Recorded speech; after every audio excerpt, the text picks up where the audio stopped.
Hi, my name is Joe Flanagan. I'm the chairman, CEO of Acquire and Lead Gen, and I'm here with my friend Jeff Hyman. Hello, Jeff. How are you? Great to see you, Joe. Great to be seen in 2020. Right? Jeff is in addition to being a longtime friend. He's an entrepreneur of great repute, an author, an investor, professor at Northwestern's Kellogg Graduate School of Management. Is a executive recruiter, and again, more importantly, a friend.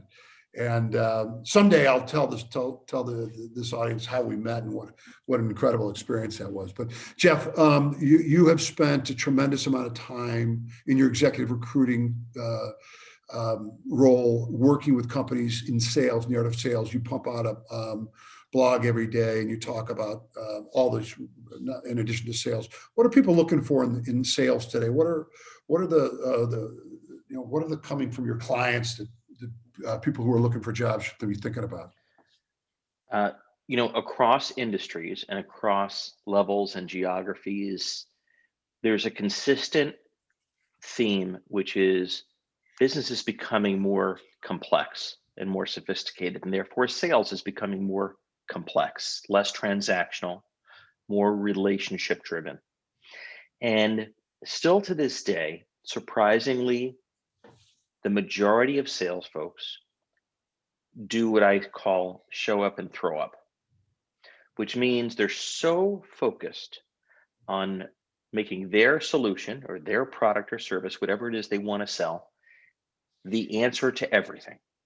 And so they'll meet with a prospect, and before the prospect can even greet them and sit down or start the meeting, if it's virtual, the rep starts showing up and throwing up every single thing about their product, features and benefits and the pricing. And when they forget the simple truth, which is that the client or the prospective customer is there because of them.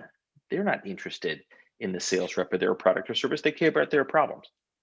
So, and you talk about this so much, Joe, which is asking good questions, consultative questions, not for the sake of just asking questions, but to genuinely learn about the person's challenges, what's keeping them up at night, how has this roller coaster 2020 year of impacted their business. For some companies, it's been a boom. For other companies, it's been disastrous. How has it impacted your business? And not making assumptions. And so the point is that when I meet with sales candidates, I'm shocked that still the majority of them show up and throw up. And I can tell in an interview, right?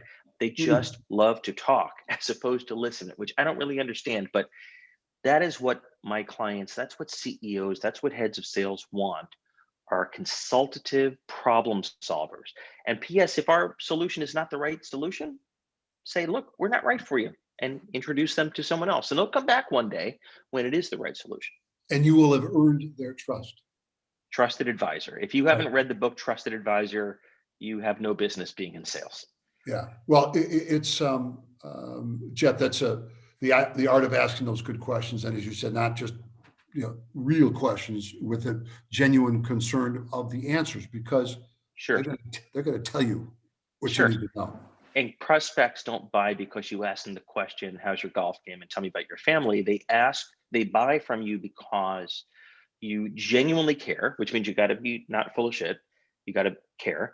You need to be genuinely curious, and you need to be inquisitive and ask questions that help you determine, oh, actually our solution wouldn't be great for you. This wouldn't be a fit, or this would be an incredible fit. And then you can start to talk about why. You get permission to talk about why. Yeah, and people like to talk about themselves and their problems, so it kind of fits right into that. Sure, absolutely. Well, those are, Jeff, great reminders of some of our key pillars, right? It's the gun dying positive attitude. I mean, you kind of hit it with the head with the art of asking good questions and then shutting up and listen, and then obviously knowing. Then you've got the tools to right. I mean, you got to know your product. That's table stakes, right? And resilience, of course. But not everyone is wired to be inquisitive and to ask curious questions. And really, not everyone's wired that way. Some people are just wired to, show up and start talking about their product. And that's not what I think most people are looking for. Jeff, I was that typical, as a young salesperson, I was that typical, with come in with the determination and the fire to bowl people over. But I had a sales training course one time. It was like the light bulb went on. It was a moment that I just said, I gotta shut up, and I just have to ask questions and let it come to me. It comes from a very understandable place. We're so passionate about our product. We want to make sales. We want to generate income and revenue for ourselves and our company. So I understand where it comes from, but it's not going to help you make sales, right? Holding back and demonstrating to the client or prospect that you care about their business or about making the sale. That's what makes the sale. Absolutely. Absolutely. That's the power. That's the power. That's it.